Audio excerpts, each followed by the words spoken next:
औज़ु बिल्लाहि मिनश शैतानिर रजीम। बिस्मिल्लाहिर रहमानिर रहीम। या अबति इन्नी अखाफु अन यमस्सक या अबति इन्नी अखाफु अन यमस्सक अज़ाबुम मिनर रहमान फतकून लिश्शैतानि वलिय्या। सदक़ल्लाहुल अलीयुल अज़ीम। रफ़क़ाए गिरामी, दुश्मन अगर आपकी सलाहियतों का, आपकी शख्सियत का, आपके पैगाम का इकरार कर ले तो एक अजीब किस्म की खुशी इंसान को नसीब होती है। दोस्त तो मानते हैं, दोस्त तो तस्लीम करते हैं, अपने तो मानते हैं, अपने तो तस्लीम करते हैं। जब कोई गैर आपको तस्लीम करे और आपके पैगाम की सदाकत को तस्लीम करे तो यकीन फरमाइए ये खुशी एक अजीब किस्म की खुशी। अल्लाह के रसूल सल्लल्लाहु अलैहि वसल्लम जो थे ये बिल्कुल इसी तरह थे कि अलिफ बे नहीं जानते थे। एक दिन भी उस्ताद के सामने शागिर्द बनकर नहीं बैठे थे। पहला कायदा जो है ना अलिफ बे वाला, वो भी उन्होंने किसी उस्ताद से नहीं पढ़ा। ना आपको यहूदियत का पता था, ना आपको ईसाइयत का पता था। उस वक्त आपने पूरे यकीन के साथ एक बात कही कि कुतिबा अलैकुमुस सियाम कमा कुतिबा अलल्लज़ीना मिन क़ब्लिकुम, कि रोजे तुम्हारे ऊपर फर्ज किए गए हैं, लेकिन इस तरह फर्ज किए गए हैं जिस तरह दूसरी उम्मतों पर फर्ज किए गए थे। तो गोया आपको दूसरी उम्मतों का भी इल्म था। आज इस सदी में आकर साइंस ने तहकीक की है, इस सदी में आकर साइंस ने तस्लीम किया कि जितने भी इल्हामी मजहब आए हैं, जितने भी इल्हामी मजहब आए, सब मजहब के अंदर रोजा फर्ज था। और ये बात किसने की थी? मोहम्मद रसूलुल्लाह ने आज से 1400 साल पहले की थी, इस हालत में जबकि हुजूर करीम सल्लल्लाहु अलैहि वसल्लम ने ना कोई तारीख पढ़ी थी, ना इस तरह का जमाना था जिस तरह आज का हमारा है। आज तो रेडियो है, आज तो टीवी है, आज तो नेट है, आज तो किताबें हैं, वहां तो कुछ भी नहीं। तो गोया तस्दीक हो गई कि मोहम्मद रसूलुल्लाह सल्लल्लाहु अलैहि वसल्लम के पास जो इल्म था वो इल्हामी इल्म था। तस्दीक हो गई कि मोहम्मद रसूलुल्लाह अल्लाह तबारक व तआला के सच्चे नबी और सच्चे पैगंबर थे। मेरे अजीज दोस्तों, हम इबादत करते हैं तो हर इबादत का कोई ना कोई मतलब होता है। इबादत से लज़्ज़त भी मिलती है, यह आपने महसूस किया होगा। कभी इबादत करते करते उस मकाम पर चले जाएं जहां लज़्ज़त मिलती है, फिर पता चलता है कि लज़्ज़त क्या होती है। इबादत करते हुए कभी रोंगटे खड़े हो जाए, इबादत करते हुए कभी आंखों से आंसू गिर पड़े, इबादत करते हुए कभी जिस्म कांप उठे, फिर पता चलता है ये कितनी बड़ी लज़्ज़त मिलती है। इबादत से इज्जत मिलती है, इबादत से राहत मिलती है, बहुत कुछ मिलता है। इबादत से जन्नत मिलती है। लेकिन मेरे अजीज दोस्तों, इन सारी चीजों से बढ़कर इबादत से कोई और चीज तलाश किया। वो और चीज कौन सी है? वो है मेरे अल्लाह की रिजा। ये जन्नत दूसरे दर्जे की चीज है, दुनियावी लज़्ज़त तो इज्जत दूसरे दर्जे की चीज है। अगर आपको अल्लाह मिल जाए ना, ये सबसे बड़ी दौलत है, ये सबसे बड़ी दौलत है। निगाह बुलंद रखनी चाहिए इंसान। मिली गुल को खुशबू मुझे मिल गया तो पसंद अपनी अपनी, नसीब अपना अपना। जिसको अल्लाह तबारक व तआला मिल जाए तो जन्नतें भी उसी की हैं और सारी इज्जतें भी उसी की हैं और सारी लज़्ज़तें भी उसी की। वो जो बादशाह था और उसकी 4 बीवियां थीं, तो एक बीवी से कुछ ज्यादा प्यार था। दूसरी कहा करती थी इसको क्यों ज्यादा प्यार है इससे, देखो ना बीवी मैं खूबसूरत नहीं हूं उससे। दूसरी कहा करती थी कि मेरा खानदान तो उससे बड़ा है, क्या हो गया उसके ऊपर ये जान निछावर। एक दिन फिर वो पूछ बैठी हैं अपने सरताज से कि जनाब आप इस तरफ ज्यादा तवज्जो है, वजह कोई बताइए। उसने कहा मैं बता नहीं सकता, मैं नहीं बता सकता। अल्लाह के रसूल ने भी फरमाया था कि अल्लाह दिल तेरे हाथ में है, मैं क्या करूं, मेरा दिल ज्यादा हजरत आयशा की तरफ जाता है। हाँ जी, दिल के मामले तो अल्लाह के हाथ में। तो उसने भी यही कहा कि मैं तुम्हें नहीं बता सकता कि क्यों, वो मुझे क्यों अजीज और पसंद है। फिर कुछ अरसा बाद जब बीवियों को ये बात भूल गई थी, एक दिन उसने कहा कि आज आ जाओ।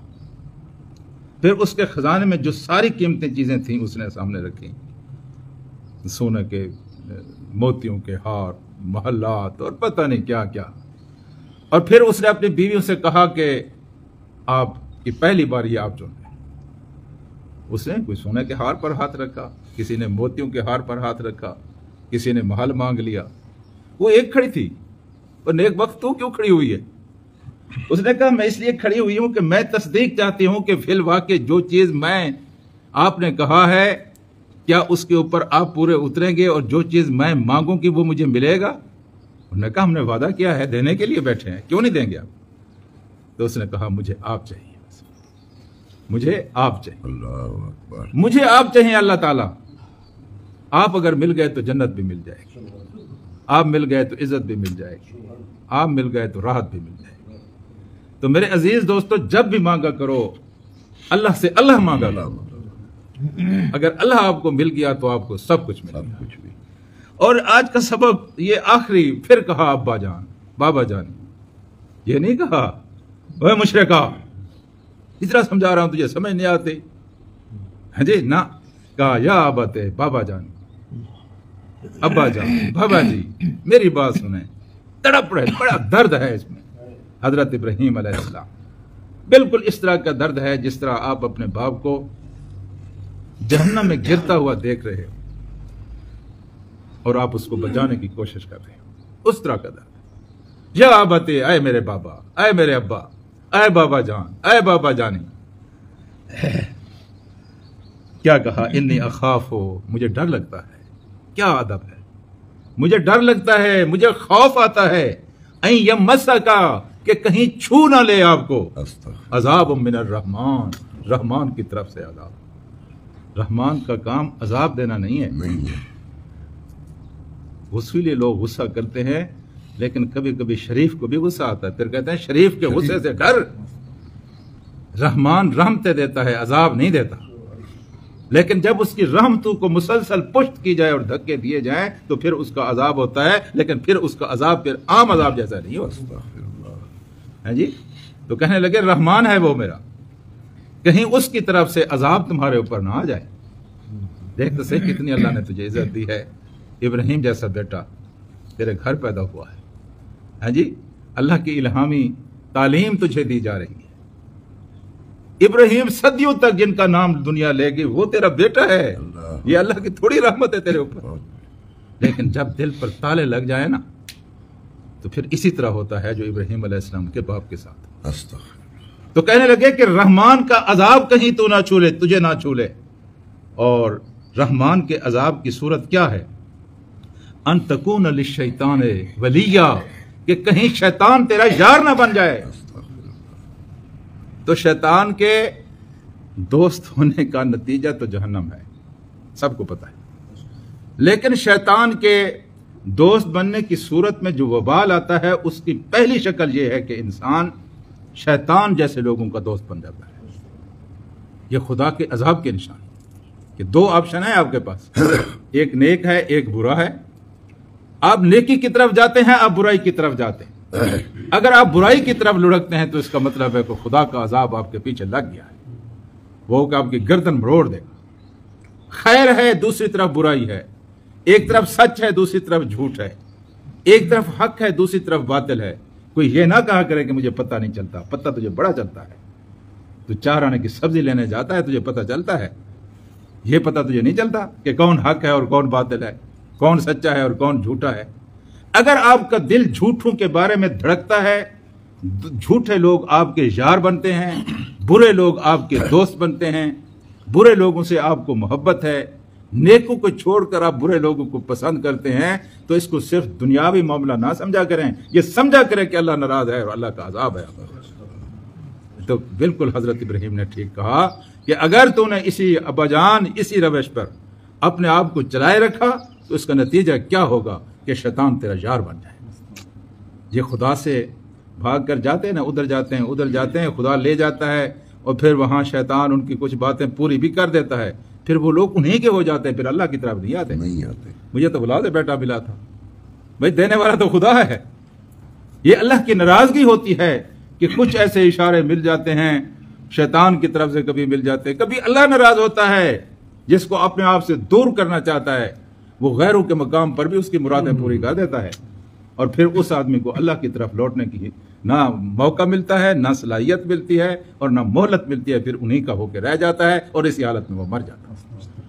ये बात आज कुरान ने बताई है कि अब्बा मैं आपसे अर्ज कर रहा हूं, अजाब आ गया, और अजाब की पहली सूरत यह है कि शैतान के आप दोस्त बन जाएंगे और शैतान आपका दोस्त बन जाएगा, और जिसका शैतान दोस्त बन गया वो ना समझे कि वो बच जाएगा, वो सीधा जहन्नम के अंदर गिरेगा ही गिरेगा। अल्लाहुम्मा सल्ली अला सय्यदना व मौलाना मुहम्मद व अला आले मुहम्मद कमा सल्लैता अला इब्राहीम व अला आले इब्राहीम इन्नका हमीदुम मजीद।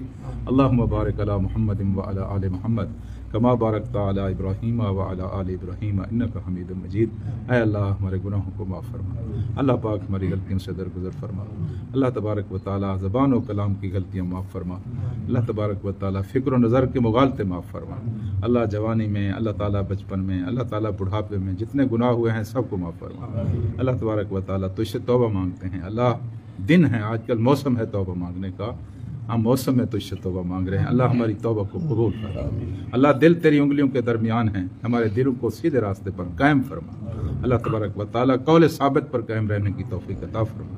अल्लाह तबारक व तआला मरते वक्त कलमा तय्यबा नसीब फरमा, अंजाम बखैर फरमा। अल्लाह सुए खात्मा से बचा, अल्लाह बुरी मौत से बचा।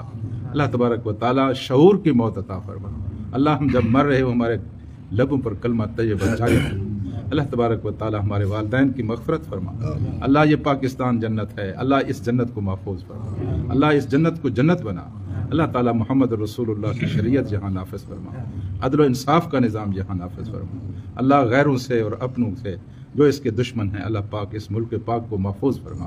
अल्लाह फ़लस्तीन के मज़लूम मुसलमानों की मदद फरमा, अल्लाह उनके हाल पर रहम फरमा। अल्लाह जिनका कोई नहीं होता उनका तू होता है, पूरी दुनिया उनसे आंखें बंद किए हुए, अल्लाह तू अपनी आंखों को खोल दे, अल्लाह अपनी आंखों में उनको जगह दे दे, अल्लाह उनकी मदद कर, अल्लाह उनकी नुसरत फरमा। अल्लाह इस दौर में बदर का कोई मौजज़ा दिखा, अल्लाह इस दौर में उनको इज़्ज़त व कामयाबी से सुरखरू फरमा।